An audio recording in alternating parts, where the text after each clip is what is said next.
where we will be going straight to the recommendations.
The annual property report and the sealing of the documents set out within the paper.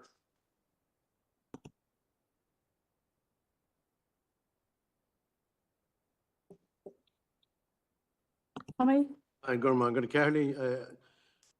Happy enough to propose the recommendations at the 5 items at 9.1 and to note the 2 items at 9.2, Chair. Okay, can we have some second? Oh, Paul? And second that. Okay, all agreed? Thank you. On to the next item. John, that's you again. Okay, thank you, Chair. Again, paper B, item 4.2, is sets out a draft response to the system operators for Northern Ireland's draft transmission development plan consultation and the associated strategic environmental assessment and the habitats regulations assessment. Purpose of the report provides an overview of SONI's consultation on what are 3 very substantive documents. I think it's over 700 pages in total. SONI, as members will be aware, is the electricity transmission system operator for Northern Ireland, and they're consulting on the transmission development plan from 2023 through to 2032. So it is an important consultation for us, given the council and the district's aspirations to net zero and the importance of infrastructure development over that 10-year period, or the 8-year period through to 2032. The Transmission Development Plan sets out proposals for essential upgrades to the electricity grid in Northern Ireland to improve reliability and strengthen the electricity network. SONI have noted that the draft Transmission Development Plan is intended to bring the cost for consumers down over time, enabling the introduction of cleaner and more renewable sources of electricity into the system and a reduced reliance on fossil fuels to help deliver against Northern Ireland's climate targets for, so I should say 80% renewable generation of electricity by 2030 and net zero greenhouse gas emissions by 2050. The draft response sets out a number of the key issues and Council's recommended response to the consultation. Notes in particular the network constraints are a major roadblock to renewable technology adoption. Also recognise and appreciate that renewable technologies are capital intensive and require significant financial investment, and that infrastructure development needs to be optimised to ensure that there's a reduced cost impact for consumers. The largest project within the Transmission Development Plan is what's referred to in the document as the Mid Tyrone project. It was previously known as the Omagh-Dromore Third Circuit. It's noted within the draft response that that's not due for completion until 2030, and that's been a pushback date. The previous Transmission Development Plan had hoped to complete that work by 2029, and certainly within the draft response we've noted that that's regrettable as it pushes infrastructure development within the district further back. We've also noted within the report that given Council's climate change, sustainable development and biodiversity strategies, that certainly while the infrastructure development and reinforcement and expansion is welcomed, that the impact of those works and the appropriate mitigations for local biodiversity should be taken into account in the implementation. So Appendix 1 sets out the detailed response, and members will note in particular the importance and the reference to the Council's local development plan as a key enabler in terms of the delivery of our Council's own net zero ambitions, but also as an enabler towards some of the transmission development that's anticipated within this consultation document. So the recommendation then at 8.1.8.2 is that Council notes the contents of the report and considers and agrees that Appendix 1 is submitted as the Council's response to the consultation in advance of the closing date on 12th of January. And sorry, Chair, I should just add that members will recall that delegated authority was approved for Council powers at last night's full Council meeting. So after tonight's meeting, then this response will be submitted before the 12th. That's lovely. Thank you, John. And I don't have anybody indicating at all. So if we can, sorry, John. Thank you. Again, it's very disappointing that this project is. The last time we spoke to SONI in this chamber, they led us to believe that our project was imminent, and now we're looking at another 6 years down the line to get this connector in Dromore up to standard to bring many sites within this district online for supplying energy. So it's disappointing, but it is what it is, and they seem to be a law unto themselves. But I'm happy enough to note the correspondence. Okay, thank you. And so can we have somebody to second? Anthony, thank you. All agreed? John, you're dealing with the next issue as well, please. Sorry, Chair. Thank you. So item 5.1 is for information, as paper C within the meeting pack. And the purpose of the report is to update members on the implementation of the Council's Estate Strategy 2020 to 2030, and then also a specific commentary on Council's requirements for civic and administrative provision in Omagh and Enniskillen. Members will recall that the Council's Estate Strategy was approved in July 2020 at PNR Committee at that time, and it covers a period through to 2030. provides a framework for the coordinated management of the council's extensive estate up to 2030, with a focus on achieving a sustainable, well-managed and fit-for-purpose estate that supports efficient and effective service delivery. And it's underpinned by the three core themes that set out there: reduce the impact of the estate on the environment, effective estate and asset management, and innovation and customer focus. It's aligned, as would be expected, to the Council's corporate plan and also the community plan and a range of other strategies, including biodiversity, play parks, and climate change and sustainable development. The Council's estate and asset portfolio covers more than 1,000 assets and comprises a whole range of different facilities and facility types right across the district. There are 15 high-level actions within the estate strategy, and Table 1 within the report presents a RAG assessment that officers have conducted over the last number of months. 12 of those actions are noted as green, where work has commenced and is on track, and we've identified through a self-assessment that 3 of them are amber, where work has been commenced over the last 3 years, but we recognise that there's more focus required annually over the period, particularly for the next corporate plan, to support the delivery of the Council's financial and environmental objectives. And I suppose the 3 that just are highlighted there as amber are Action 5 around an evidence-led approach to asset management, Action 10, the implementation of the acquisition and disposal policy, and then Action 15 around the generation of sustainable revenue from the asset base. A number of highlights from the last 3 years are set out within section 2.4 of the report, but I suppose in the context of the ambers, the current and emerging challenges include a range of issues, not in no particular priority, but the first one that we've noted there is around vandalism and the impact and the extent of vandalism as a trend that's been increasing across the district, and particularly impacting on the council's asset base. Noted there that in 2022, in the last financial year, we had 272 instances of vandalism across council asset base, and already in the first 7 months of this current financial year, we've recorded 223 instances of vandalism. Council realises an income of approximately £393,000 per annum from 34 non-nominal leases across the state, and 8 of those leases account for more than 76% of the annual yield. And we recognise that there's more that can be done around some of those other assets to maximise that yield going forward, and particularly looking at the surplus assets, looking to identify and dispose of assets the council have identified previously as being surplus. And again, an overview of those over the last 3 years is set out within Table 2 of the report. Energy efficiency, as we know, is an ongoing challenge for all property owners, whether that's residents and whether that's businesses across the district, and council is no different in that regard. The estate strategy highlights the importance of more environmentally considered decisions in respect of energy use and overall efficiency and carbon emissions. And indeed, members have just considered the consultation on the draft transmission development plan.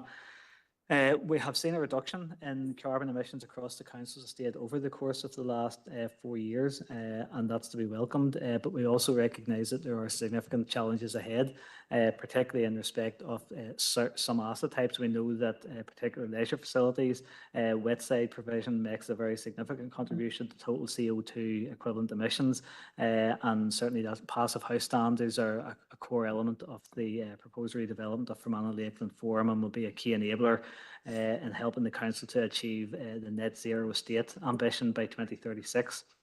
Also, the planned closure of Dramee landfill in 2024 later this year will represent another significant milestone in reducing carbon emissions arising from electricity consumption.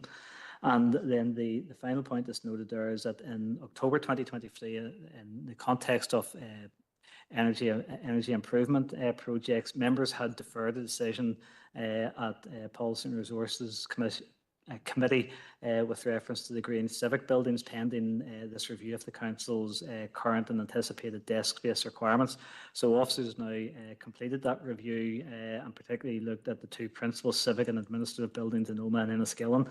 completed a detailed review of that current and anticipated desk space, taking account of present and projected staffing levels, operating costs, resilience issues such as accessibility, whether that's for disability, geographic access and democratic processes, and also taking account of members' feedback together with the corporate position to be able to retain and provide a full suite of civic and ceremonial functions from both Omagh and Enniskillen, and on that basis has concluded that we have and will continue to have an ongoing requirement for both the Grange and the Town Hall.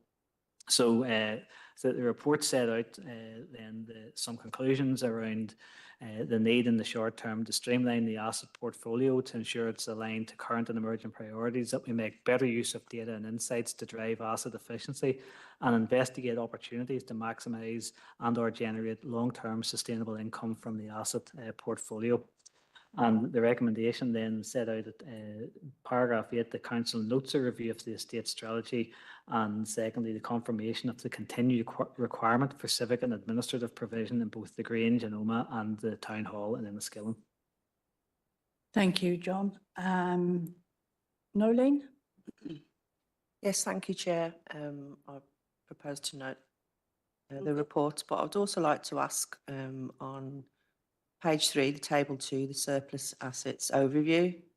Would it be possible to get a little bit more information? I mean, it says there are some that has had sales completed, sales agreed, declared surplus, etc.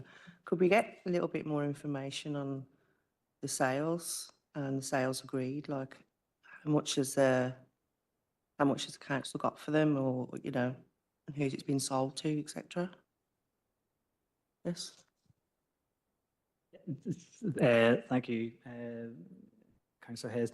Actually, when I was reading through the paper myself, in anticipation of seeing it, I was going, actually, we didn't include that figure in the report. But there's a reason why it's not. If you reference back to the annual property report, there's within the annual property report, we've given an overview in there. So the sales realised in sorry, if I just go back to it, the sales realised in 2020-2021 was 197,000, and that was from this disposal and the sale of 5 assets.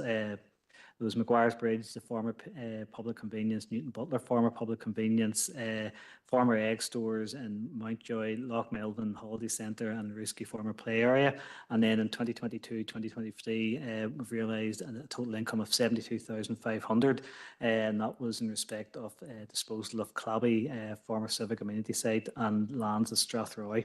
And obviously then there's a number of other issues that are still ongoing.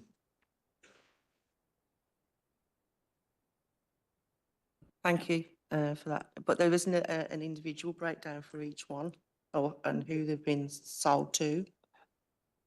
So, Chair, if you're happy, the individual disposals would have been reported to committee at the time under confidential business, and then once the transactions are completed, they'll be registered under land registry, so they will be publicly available at that stage. I just don't have that information in hand, but certainly if there's any particular queries around any of those, I can come back to you with that detail. I just wouldn't have that to hand at the minute. But as we go through the disposal process, that wouldn't be disclosed other than in confidential business to members.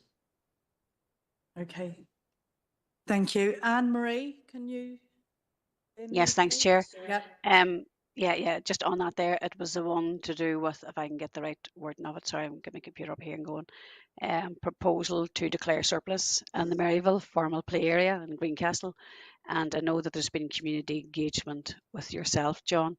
Is there any further way forward? I've been asked to bring it up this evening because the community are quite adamant. They don't want that going out to public tender, that it has been a used space and remains to be a used space for both the elderly and the young in there, because it is so rural, and where the football pitch and everything is quite a distance away and quite a busy road. So it was just a further update on that, John, if you have it, please.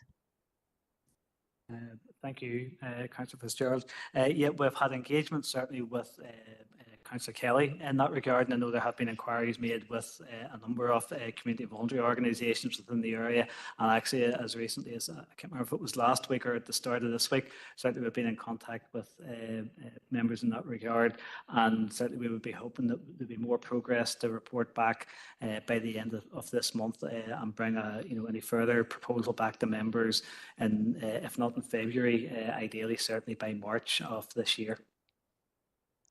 Please do, that be appreciated. I know it's causing quite a lot of angst among the community out there and the fear of what actually is going to happen. So hopefully it'll be a positive way forward. Thank you. Anne Marie, are you willing to second the proposals? I am indeed, yeah, I'll second it. Lovely, thank you. Can Thank I you. just ask one question before we move on? John, you said there's over 200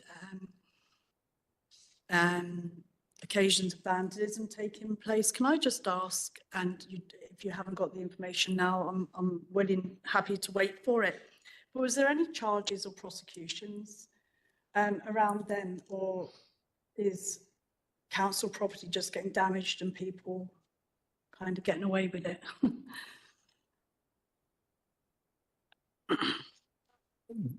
I'm going to say, to the best of my knowledge, we haven't had any prosecutions or any successful prosecutions that I'm aware of in terms of vandalism.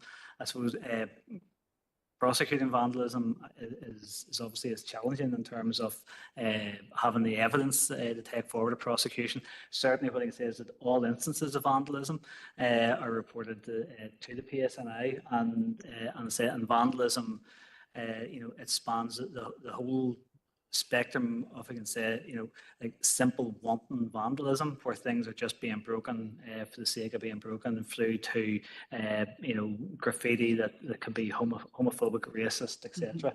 And it's a significant challenge, as I've noted there, and unfortunately it does seem to be something that has been increasing over the last couple of years. Okay, thank you. And something maybe we can chat about in the future. But we've had the recommendations proposed and seconded. Oh, hold on. Paul? Thank you. Councillor Hawks can't get on with his problem with her laptop. All right, okay. No, the IT can't sort it out, so has to go into the Greens. All right, okay. Thank you. No problem. So is everybody in agreement? Yeah, and we'll move on to the next item, which I think is you again, John. Thank you, Chair. And this, again, another item, it's for information. This is the Northern Ireland Local Authority Collected Municipal Waste Management Statistics, the annual report for the period 2022-2023, so through to the 31st of March. Recognises it's somewhat aged at this point, but that's, I suppose, just the nature of the statistical verification process that DAERA undertake, and the report was published on the 30th of November, so just unfortunately missed the December council meeting.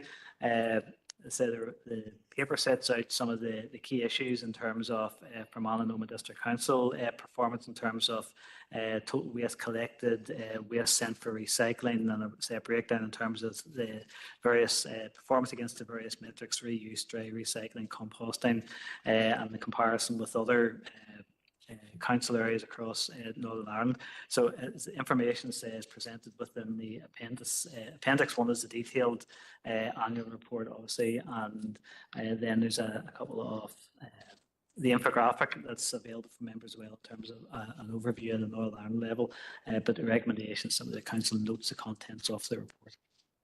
That's lovely, thank you. And I can see we still need to work on the recycling numbers there, but can we have a proposer, please? Roy, thank you, and seconded by Tommy, all agreed? Thank you. Now we're on to 5.3, and that's you again, John. Thank you, Chair. So this is the report from the Director, and again, number of matters for information. The first relates to the update on the Drumee Waste Transfer Station. Members will recall and just referenced Council's commitment to reduce landfill and close the operational landfill site at Drumee with a view to improving recycling performance across the district. So that project was approved last year, and it will result in the construction of a new 4-bay waste storage shed. That's important infrastructure and resilience to store residual waste before it can be collected for onward treatment. This is a significant milestone in terms of commitment to reduce waste, increase reuse and recycling. But as I've also mentioned previously in the meeting, it will also contribute to our carbon emissions reduction programme across the estate. So construction work programme to commence early this month, and there has been that handover meeting now with the principal contractor who's been appointed following a tender exercise, McCusker Contracts. And it's just confirmation for members' benefit that the existing operations at the landfill site, the waste transfer station and the household recycling centre will continue as normal during the construction programme. A couple of items then at 2.2 and 2.3 really for information. The first relates to DAERA had published just on the 20th of December a consultation call for evidence on waste electrical and electronic equipment. And so in particular sets out proposals to place new obligations on online marketplaces and the producers of vapes to properly finance the recycling costs of such products when they become waste. I know that's something obviously that members have discussed at length in 2023 and have an ongoing interest in. So officers will be drafting a response, and the intention will be to bring that draft response back to the Environment and Services Committee in February to enable the response to be submitted before the closing date on the 7th of March. And there's a hyperlink in the paper if anybody has any comments that they'd like to feed into officers in advance of that, the preparation of that draft response. Noted for information really, the EU batteries regulation that will apply in Northern Ireland from the 18th of February. It's not directly applicable to council because we're not a producer or a retailer of these goods. Covers batteries, portable batteries, electrical devices, appliances, cars and large machinery. But there's DAERA have extended a deadline for a trade survey for any businesses through until the 12th of January, and members may wish just to be aware of that, the extended deadline. Also highlighted in a 2.4 project that Council has been leading on with the Department, with DAERA, Department of Agriculture, Environment and Rural Affairs, and with Strategic Investment Board, and also with the Northern Ireland Local Government Association to look at I suppose, innovative ways to increase household recycling rates through the application of artificial intelligence, AI, as it's known, and the use of persuasive technology. So essentially, things like Facebook and chatbots and social media to try and drive change consumer behaviours. The report sets out an overview of the project. Council was selected as a test bed for this, the SIB-led Small Business Research Initiative. And really at this stage, the intention is that 3 suppliers have been selected to develop a proof of concept, so essentially to work up ideas and to pitch those ideas back to DAERA, SIB and Council by the 31st of March. So it's something that is particularly important in terms of harnessing new technologies, trying to embed innovation into new approaches to recycling and engaging consumers in that discussion. And then finally, 2.5, an overview of Environment and Services Committee actions for the period July to November 2023, noting 86% of the 57 actions have been completed and 14% or 9 actions still in progress, and most of those, 7 of those relating to property conveyance and matters such as leases, easements and licence arrangements as referred to previously in the Estates Matters report. So recommendations are set out at 8.1 to 8.5. The Council notes the updates in respect of waste transfer station at Dramee, consultation on reforming the WEEE responsibility system, EU batteries regulations, the increase in household recycling rates through the use of persuasive technologies, and the progress of actions arising from Environment and Services Committee, July to November 2023. Thank you, John. Anthony? Yeah, thanks, Chair, and thanks, John, for a very detailed reading of the report there. I'd like to propose a recommendation to hold 5 of them in 8 there. And it's good to see construction starting out at Dromea there, and hopefully all goes well for them. And it's good that the recycling centre can work as normal while construction's going on. There'll be no hold up, so happy to propose. Thank you, Dermot. Thanks, Chair. I'm happy to second the note. Just have a question there on the persuasive technologies and the use of artificial intelligence. It seems a very innovative solution, and I just wonder, you know, it says that we're being used as a test case, but is there any examples of this working anywhere else, or how off the wall is this as a suggestion, or is it something that we think could actually potentially be a solution for us long term? I suppose the purpose of the small business research initiative is to drive innovation. So this particular solution hasn't been tried anywhere else. That is, I suppose that's where the innovation comes from. However, the approach and the use of AI is, you know, it is quite prevalent in lots of other circumstances, but it has been previously and primarily used in the past around things like public health, particularly around politics. And we've all read in the past about, say, US elections and the use of AI and voter engagement. And it's been particularly prevalent within consumer engagements. And, you know, so some of the large supermarkets, you know, if they have loyalty cards and you get emails into your inbox saying, "We'll notice that you've purchased X, Y, and Z," or, you know, when they run up to Christmas or Easter, you'll get the information about here's what you bought last year and suggesting things that you might want to buy again this year. So the use of AI and the use of that you know, large scale data to drive, inform, influence customer behaviours, it's well established. It hasn't been applied previously in this respect in terms of waste and recycling. We know that, I suppose, there are lots of people who try and do recycling well. And the current statistics, you know, would suggest that, you know, it's something in the order, you know, you have 80% of the people doing it right 80% of the time. And actually the targets that within the Climate Change Act mean that we need to be getting up to percentages of, you know, 90% of the people doing it right 90% of the time. And that's I suppose that's where AI will help us, and that's where these technologies will help us as well, because one of the sectors that have been identified previously as you know, critical to that incremental change is particularly young people, and you know, being able to use innovative technologies like AI or whatever is seen as one way of being, whether it's gamifying recycling, whether it's engaging them, incentivizing them, actually building that engagement, awareness and understanding. So it is new, it is innovative.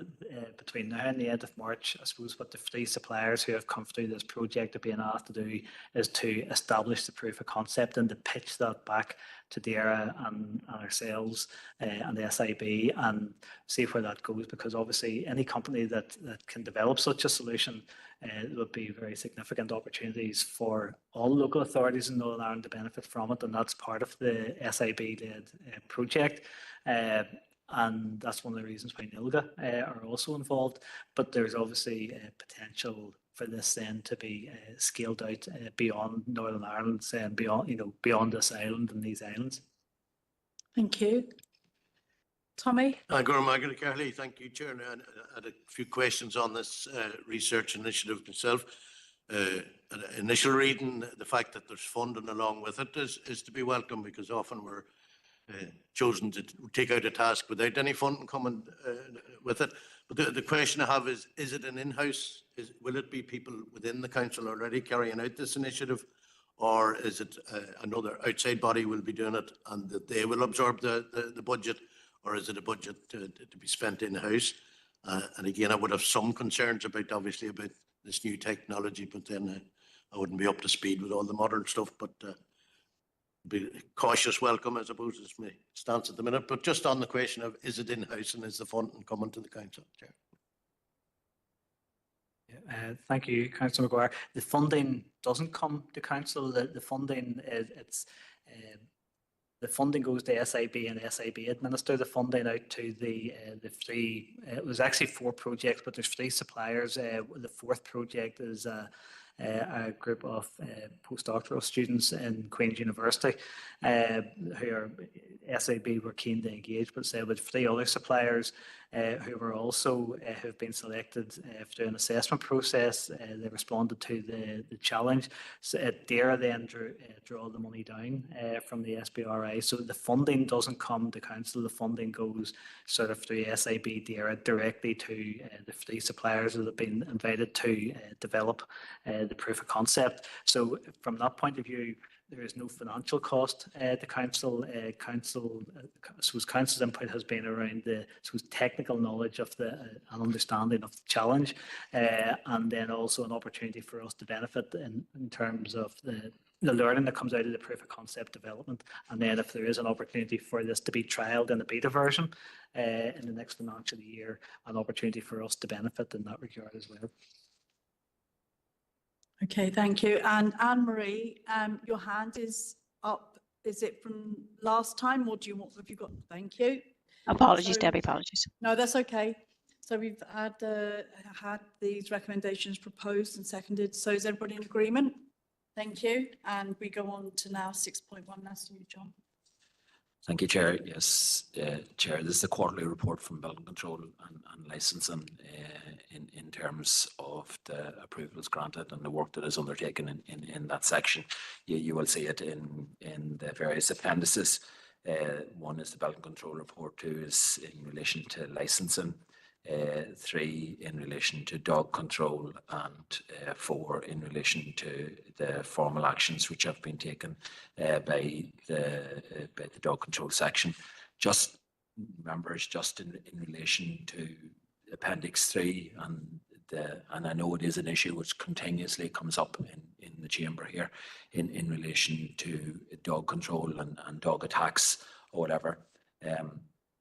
I can tell you that we have been successful in the past number of months in a number of prosecutions in relation to dog attacks, and we will continue, and we do continue to try as much as possible to bring these cases and to get the evidence in order to bring them through the courts.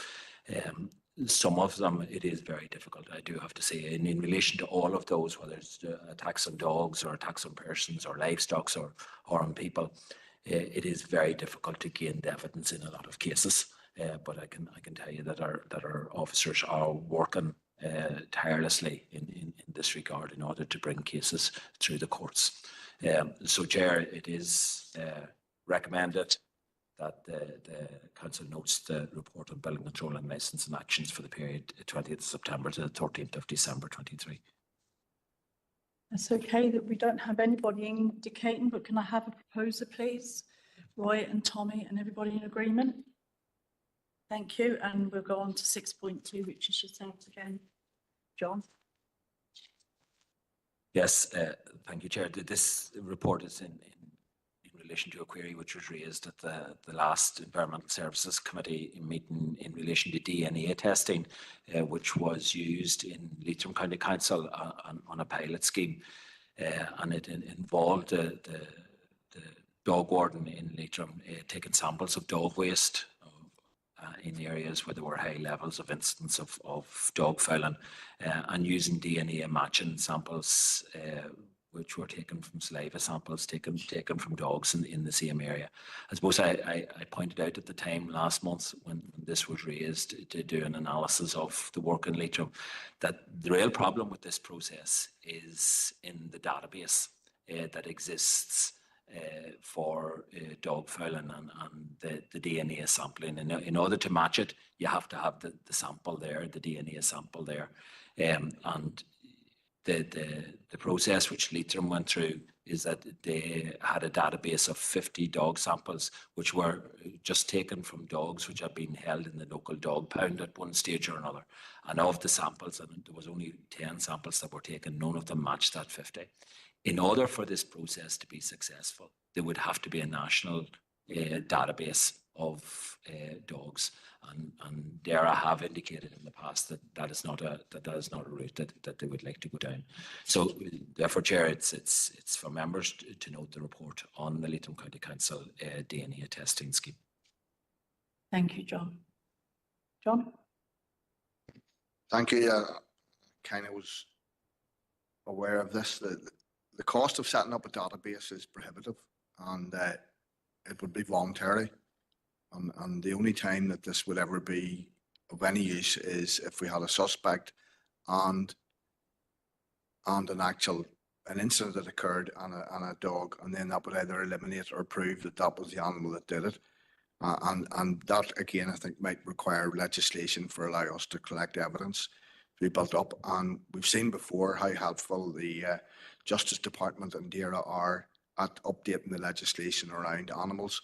So note the correspondence, and it's disappointing that we can't avail of this technology, but the database that needs to be set up in order to do a sweep on a random incident of dog found to find the culprit would be very, very costly. At €44 a dog, I think it is, to just do the samples. It would cost a lot of money. Okay, thank you. So could we have somebody to second, please? And all in agreement? Right, that's that. And 7.1, we have some correspondence regarding disabled persons parking at Hudson Heights, Evanstown. Can I have a proposer, please? Tommy and Roy, and all agreed. There isn't any other.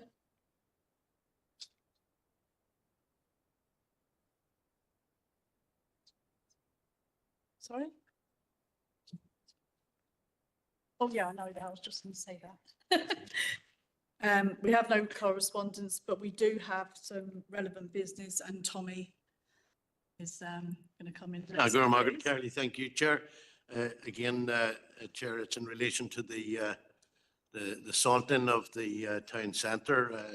Social media has been quite active and quite critical of the council, and I just seeking clarification from Director News on the council's position in relation to salting, just to clarify the issue for the public out there, Chair. Thank you. Thank you, Chair. Thank you, Councillor Maguire. So during periods of frosty, icy weather, certainly Council undertakes salt and gritting on its own estate and has a contractor procured to undertake that work on our behalf. We also have, members will recall, an MOU that runs over a 3-year period. It's actually be coming up to Council for renewal towards the end of 2024, but an MOU with the Department for Infrastructure around services and salt and gritting during periods of icy weather. And on Monday morning past, in response to the frost and ice, particularly within designated streets and footpaths in Omagh and Enniskillen, DFI Roads have contacted us to activate that MOU and asked that our contractor would undertake salt and gritting on a number of designated footpaths within the town centres in Omagh and Enniskillen. And they make then salt and grit available to the contractor to undertake those works. I know there's also been, I suppose, a more general query about, what individuals can do, what communities can do, and certainly the MOU, certainly with between Council and DFI Roads, is clear that DFI would indemnify Council or its agents who undertake such activities. But when you go on to the Northern Ireland, the NI Direct website, it's also clear that there is maybe an indemnification. It might be too strong a way of putting it, but certainly as far back as 2010, the Attorney General had advised that any member of the public who clears snow and ice carefully is unlikely to be held liable as a result of any of those actions that they've undertaken. And indeed, there are salt boxes and grit boxes that will be deployed across the district, and they're provided so that members of the public can indeed undertake salt and gritting within their own local areas where DFI wouldn't normally be undertaking salt and gritting activities. The NI Direct website also comments that commercial property owners should and can undertake gritting operations close to their own premises to make sure the safety of employees and visitors into their premises. So the position is said that the council undertakes gritting on its own property and assets. We have an MOU with DFI Roads, and they activated that this week, given the anticipation of prolonged icy conditions this week, and contractor has been working in that regard. Thanks, John. And can I just clarify that then the DFI are responsible for filling the salt bins on estates and providing them if needed, and for spreading that, distributing that out, spreading out the salt, then people can do that without fear of being doing anything wrong? DFI, the website or their information page on NI Direct sets out, I suppose, the salting operations that they do undertake, and I'll not go through the detail of those, but they do reference that salt bins, grit boxes are provided for use by the public on a self-help basis, and that's on roads with light traffic or streets which aren't usually gritted, and they provide they say here they provide and maintain around 5,500 salt bins and 52,000 grit piles on public roads. I know that's something that has exercised council previously in conversations with DFI Roads, and as to the frequency with which they're replenished, and DFI Roads have given assurances in that regard. Okay, thank you. Keith? Yes, thanks, Chair. Just with regard to the different types of grit that has been used, obviously we have a nice new street out there, and I know sometimes that road grit would eat into certain surfaces. We'd be sure that wouldn't happen in this case. If they were to put the stuff, the road grit on the footpath, that it wouldn't eat into the surface. Check on that. If the member is content, I'll come back to him outside the meeting on the technical detail around that, but certainly we're aware of the public realm works and the importance of the public realm works and maintaining and preserving the integrity of that.